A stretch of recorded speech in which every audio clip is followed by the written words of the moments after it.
Hello everyone, welcome back to my channel. So तुम्हाला मी एअरपोर्टवर दिसत असेल बिकॉज मी जसं बोलले की मी व्हिएना एअरपोर्टसाठी निघाले, तर मी एअरपोर्टला पोहोचली आहे. जर मग एअरपोर्टला पोहोचल्यानंतर मी ब्लॉग का स्टार्ट केला मी ते सांगते. बिकॉज मी आता माझी सकाळची फ्लाईट आहे, त्यामुळे मी रूम बुक केली नव्हती. एअरबीएनबी माझी फक्त एकाच दिवसाची होती. मी अशी की एक म्हणजे नाही का रात्रीचं एअरपोर्टवर थांबता येईल या हिशोबाने. सो जर तुम्ही बजेटमध्ये ट्रॅव्हल करत असाल तर sometimes you need to do these things as well. So आता एअरपोर्टवर मी काय करते, what is behind the scene kind of blog असणार आहे हा. बिकॉज नेहमी तुम्ही ट्रॅव्हल ब्लॉग बघता की किती छान प्लेसेस आहेत काय आहेत, but sometimes what we need to do हे पण शूट केलं पाहिजे असं मला वाटतं. सो आय डोंट नो मी हा पोस्ट करेल की नाही करेल, I really don't know, but yeah still I just started because मी एअरपोर्टला पोहोचले. So I get change, get freshen up आणि बघूया पुढे काय करते मी. बिकॉज ऑलमोस्ट माझ्याकडे आता 6-7 तास आहेत एअरपोर्टवर. सो त्यामुळे how does the empty airport look like. सगळं क्लोज आहे. Many people are sleeping here, kind of couch इथे. मी तिकडे येत होते, येत्या वेळेस तिथे डेली रोस्ट म्हणून एक कॅफे आहे, तर ते बंद होत होतं आणि त्या बाईने मला बघितलं and then she is like you can have this yoghurt. Like वा म्हणजे. आणि ती अशी की how much I need to pay. मी तिला विचारलं आणि she is no it's free for you असं तसं. शी मला झालंय काय, but I got a free yoghurt at airport, can you believe. So हे डेली रोजचे ते वालच मी जे म्हणत होते ना कॅफे ते, and it's a bridge made of yogurt with granola. Then I got change, जरा कम्फर्टेबल क्लोथ्स घातले बिकॉज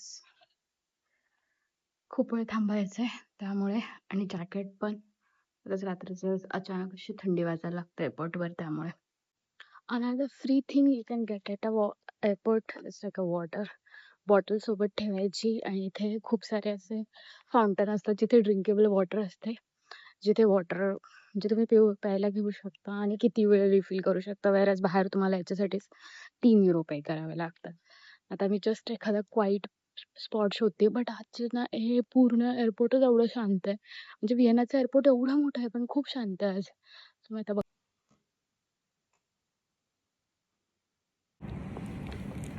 काही काही एअरपोर्टवर ना हे जे वॉटर फाउंटन असतात ते नसतात. म्हणजे आता ब्रसेल्समध्ये जर तुम्ही ब्रसेल्स एअरपोर्ट जे इंटरनॅशनलवालं आहे त्याला गेले तर तुम्हाला तिथे वॉटर फाउंटन मिळतील, पण शार्लो एअरपोर्टला नाही आहे, ते छोटं असल्यामुळे. और डोमेस्टिक मे बी जास्त फ्लाईट असतात तिथे म्हणून. सो तिथे तुम्हाला सेपरेटली वॉटर बॉटलसाठी पे करावं लागतं. इकडे ऑलरेडी कोणीतरी झोपलं आहे. सो मी जो स्पॉट शोधते आहे ॲक्च्युली त्या रेक्लायनर चेअर पण खूप कम्फर्टेबल असतात, बट ही मुलगी झोपली आहे तसं मी करू शकते बिकॉज त्याचं त्या टाईम त्या साईडने फेसिंग आहे, त्यामुळे कोणी डिस्टर्ब पण नाही करणार. सो हा एक चांगला स्पॉट आहे. सो फायनली मला डेस्क मिळाला आहे, जसं आता यालाच उशी बनवून झोपून जायचं आहे. सो आता मी मस्त कधी 2-3 तास झोप घेणार आहे. त्याच्यानंतर उठून सकाळी फ्रेश होऊन मग बघेल काय करायचं ते, कारण की त्याच्यानंतर पण 3 तास उरतील. तो गुड नाईट. Good morning. 5:30 वाजलेत. मी खूप जास्त रश वाढला होता, आवाज वगैरे आले लागले, मग त्याच्यामुळे मला जाग आली आणि त्याच्यानंतर मी फ्रेशनअप झाले. जस्ट फ्रेशनअप होऊन इकडे तिकडे आता फिरते आहे. महिला मला कॉफी पाहिजे, मला माहीत नाही, पण इकडे ना मला जशी आवडते तशी चिल्ड आईस कॉफी मिळत नाही. सो मी बघते एखाद्या याच्यामध्ये मिळाली ते, बट आता सगळे शॉप ओपन झालेत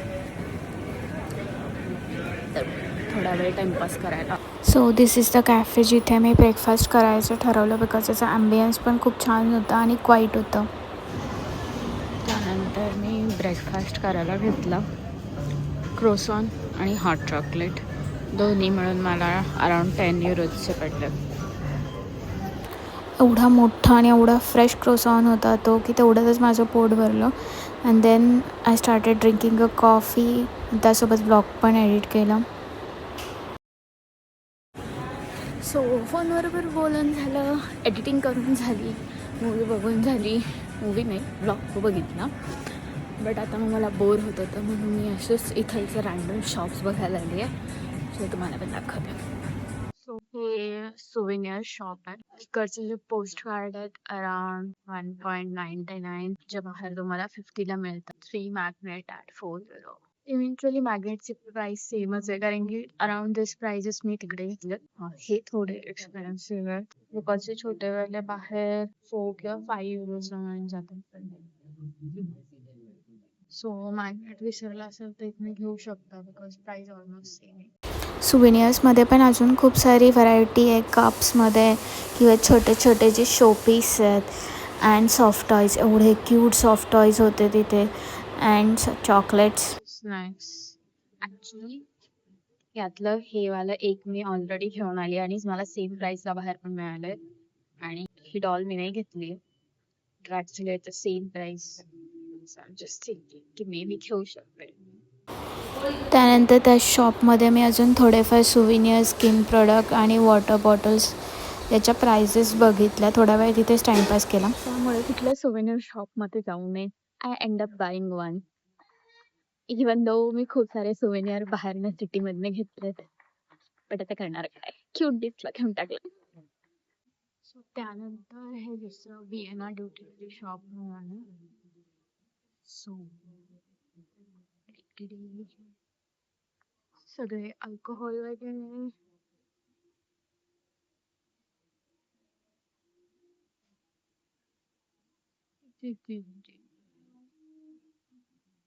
चॉकलेट. इथे चॉकलेट्समध्ये खूप सारी व्हरायटी होती.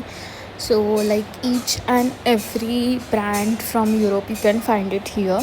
आणि ते पण चांगले आणि रिजनेबल प्राईसमध्ये. सो जर तुम्ही लास्ट मिनिट चॉकलेट घ्यायचे विसरला तर you can definitely buy here. आणि ते तुम्हाला म्हणजे मल्टिपल जर घेतलं तर त्याच्यावर डिस्काउंट देखील सेपरेट लावून देतात. So you just buy it and then go and ask if there is any discount or some offer वगैरे. सो ते तुम्हाला एक्सप्लेन करते. The next thing I did is to check the perfumes because perfume try करायला मला फार आवडतं. त्याच्या एअरपोर्टवर प्रत्येक ब्रँडचे एवढे सुंदर आणि असे काइंड ऑफ ॲस्थेटिक कपडे होते ना. प्लस काही काही ब्रँडचे जे कलरफुलवाले व्हर्जन्स आहेत बिकॉज युरोपमध्ये most of the black and व्हाईटच असतात.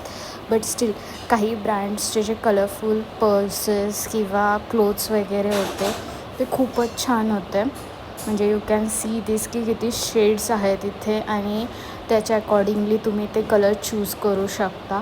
नॉट ओन्ली फॉर गर्ल्स, बॉईजसाठी पण इथे खूप सारे ऑप्शन्स होते. And which are like with a modern look and good price.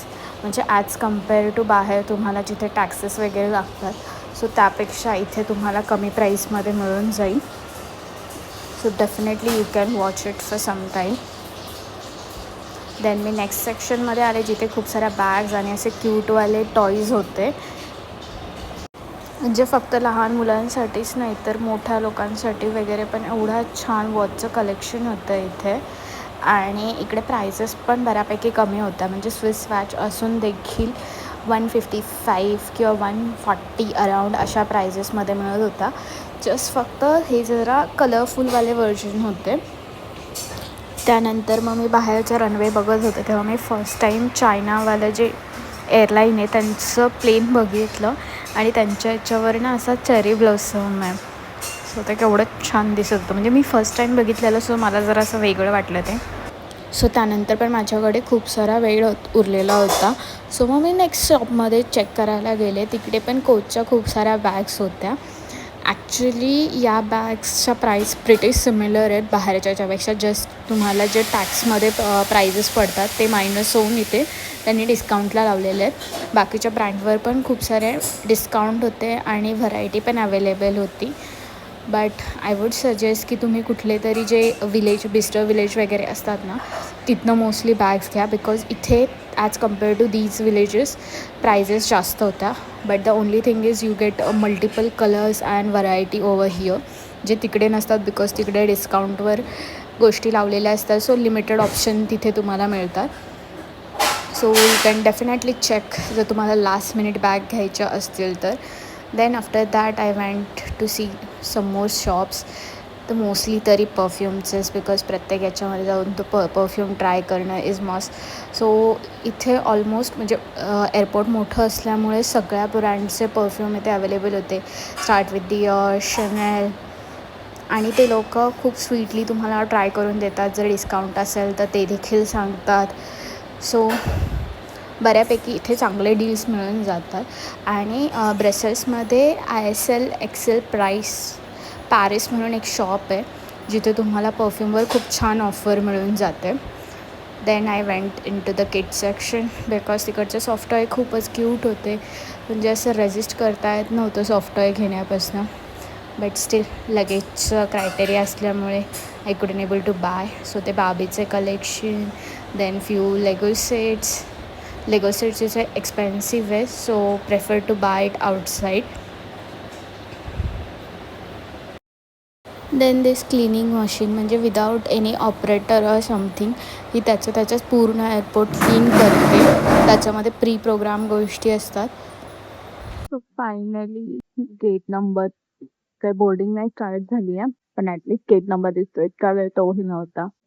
So त्यानंतर मी माझ्या वेटिंग एरियाच्या इथे आले आणि ऑलरेडी बोर्डिंग स्टार्ट झाली आहे, पण ते प्रायोरिटीवाल्यांसाठी आहे. प्रायोरिटी आणि नॉन प्रायोरिटी 2 ऑप्शन्स असतात. बाय एक्स्ट्रा €6 तुम्ही प्रायोरिटी घेऊ शकता. त्याच्यामुळे तुम्हाला बोर्डिंग फास्ट मिळते आणि म्हणजे लगेज पण एक्स्ट्रा मिळतं. एक एक्स्ट्रा बॅग तुम्ही कॅरी करू शकता. Now it's time to board the flight. Ryanair ही युरोपमधली सगळ्यात चीपेस्ट एअरलाईन असल्यामुळे बजेटमध्ये ट्रॅव्हल करणं याच्यामुळे खूप इझी होऊन जातं. सो त्यानंतर आत बसल्यावर मी सीट सिलेक्ट केलेले नव्हते. सो माझ्याच बाजूच्या लेनमध्ये 3ही सीट एम्प्टी होते. सो मग मी त्यांना जस्ट विचारलं की मी तिकडे बसू शकते का, and they said yes you can sit there. So मग मला ॲक्च्युली विंडो सीट पण मिळाली आणि मोजून 5 ते 10 मिनटामध्ये फ्लाईटने टेक ऑफ केला. एवढा व्ह्यू छान दिसतो ना, म्हणजे बाहेर बघायला खूप मजा येते. मग त्यानंतर मग मी थोडा वेळ गेम खेळत बसले. मला ना असे खूप डोक्याला शॉट देणारे गेम आवडत नाही. सो नॉर्मल जे टाईमपासवाले गेम असतात, सो मी तशा टाईपचे गेम खेळत असते. सो गेम वगैरे खेळून झाल्यानंतर मला खूप झोप आली होती. So I decided to take a nap, but ते आवाजामुळे वगैरे मला झोप आली नाही. सो मग मी उठले आणि परत बाहेर बघत बसले. म्हणजे विंडो सीट असण्याचा एकच फायदा आहे की जरी तुम्हाला आजूबाजूला कोणी बोलायला नसेल तर you can just look outside आणि enjoy the view. So Vienna to Brussels it's around 2 hours journey, but आम्ही खूप लवकर म्हणजे almost half an hour early land झालो. सो ते माझ्यासाठी खूप बेनिफिशियल झालं बिकॉज तो ट्रॅव्हल जर्नीचा टाईम थोडाफार कमी झाला. आणि आय डोंट नो की तुम्हाला भीती वाटते की नाही, बट जेव्हा लँड होत असताना तर मला तर खूप भीती वाटते जोपर्यंत ते स्टेबल होत नाही तोपर्यंत. म्हणजे एवढं ट्रॅव्हल करून देखील लँडिंगच्या वेळेस असा माझा पोटात गोळा आलेला असतो. I don't no Y. So just आता इथे लँड झाली आहे, पण इवन जरी मी लँड झाली आहे तरी माझी जर्नी इथे संपत नाही बिकॉज मी शार्लो एअरपोर्टला लँड झाली आणि त्याच्यानंतर मला ब्रसेल्सला जायला झावंतम एअरपोर्टला जावं लागतं आणि तिकडनं बस करून मग परत सो आता सिडकोची किती वाजताची बस अवेलेबल आहे ते बघावं लागेल because me already 30 minutes early गेले. सो त्यानंतर मी एअरपोर्टच्या बाहेर पडले बिकॉज माझ्याकडे चेक इनमध्ये काही हे नव्हतं, जस्ट एक बॅकपॅक होती. सो शार्लो एअरपोर्टच्या बाहेर पडल्यानंतर हे जे T1 इंडिकेटर आहे ते इकडनं हे समोर फिक्कोचं ऑफिस आहे जिथनं तुम्ही तिकीट घेऊ शकता आणि तिकडे जाण्यासाठी प्लॅटफॉर्म पण आहे. सो ते तिकीट कॅशवरनं घ्यायच्या ऐवजी मी नॉर्मल याच्यावरनं घेतलंय बिकॉज तिथे ते 20.60 दाखवत होतं आणि इथे 20ला. सो 67 वाचत होते, त्यामुळे मग मी ऑनलाईन बुक केलं आणि हे पण मी इथे आल्यावर बुक केलंय त्यामुळे. सो अजून 45 मिनिट्स आहे बस यायला. तिकडचं ते ऑफिस आहे ना, त्या ऑफिसच्या इथे फर्स्ट फ्लोअर आहे जिथे असं काइंड ऑफ वेटिंग एरिया आहे आणि समोर तुम्हाला बस आली नाही आली ते पण कळतं. सो इथे वेट करू शकता. इकडे वॉशरूम पण आहे. सो या वॉशरूमच्या इथे अशी मशीन आहे. ते कॅश अलाउड नाही, कार्ड घ्यायचं. इथे टॅप केलं की आतमध्ये वॉशरूममध्ये जाता येतं. सो अराउंड €1 तुम्हाला इथे वॉशरूमसाठी लागतात. सो प्लॅटफॉर्म 2ला ही फिक्कोची बस आहे. सो इथे जस्ट फक्त स्कॅन करायचं, लगेज वगैरे ठेवायचं आणि तुम्ही आतमध्ये जाऊ शकता. तो QR कोड इथे ड्रायव्हर स्कॅन करतो. सो त्यानंतर बस या लोकेशनला ड्रॉप करते ब्रसेल्स एअरपोर्टच्या बाहेर. आणि इकडे लगेच थोडं पुढे चालत गेलं की बस स्टॉप आहे. मग तिकडनं परत नॉर्मल जे पब्लिक ट्रान्सपोर्ट आहे इथलं ब्रसेल्समधलं, ते घेऊन घरी जायचं. So this is the point where the next journey start. Around 30 minutes लागतात मला माझ्या लोकेशनला पोहोचायला. 15 minutes to reach the bus stop and then again 15 minutes to travel back to my home. आणि एव्हरी 15 मिनिट्सच्या इंटरवलवर इथे बसेस आहेत ज्या तुम्हाला या बस स्टॉपला ड्रॉप करतात. आणि याचा बाजूचा एरिया एवढा छान असतो ना की there is another bus stop. पण मी याच साईडनी जाते बिकॉज इकडे जी ग्रीनरी वगैरे आहे त्यामध्ये चालत जायला जरा छान वाटतं. म्हणजे किती एक्झॉस्ट होऊन आलं ना असं जरा थोडीफार फ्रेशवाली फिलिंग येते. सो त्यामुळे जस्ट घरी पोहोचली आहे. खूप दमले. म्हणजे जेवढा टाईम फ्लाईटला व्हिएना थ्रू इकडे यायला लागला आहे त्याच्यापेक्षा जास्त टाईम मला घरी पोचायला लागला आहे. सो आता पटकन फ्रेशन अप होऊन घेईल आणि त्याच्यानंतर जरा झोप काढेल बिकॉज आज सुट्टी आहे. सो त्यामुळे थोडं रिलॅक्सेशन पाहिजे बिकॉज ट्रिपवरनं आल्यावर मला असं वाटतं की अजून एखादा हॉलिडे पाहिजे रिलॅक्स करायला. बिकॉज ट्रिपवर मी फक्त नुसते इकडे फिर तिकडे फिर, हे बघ ते बघ, त्याच्यातच सगळं एनर्जी निघून जाते. So that's it for today's video. तुम्हाला हा व्हिडिओ कसा वाटला ते मला नक्की सांगा. आणि जर लाईक केलं सबस्क्राईब केलं नसेल तर सबस्क्राईब करा, लाईक करा, शेअर करा. बाय.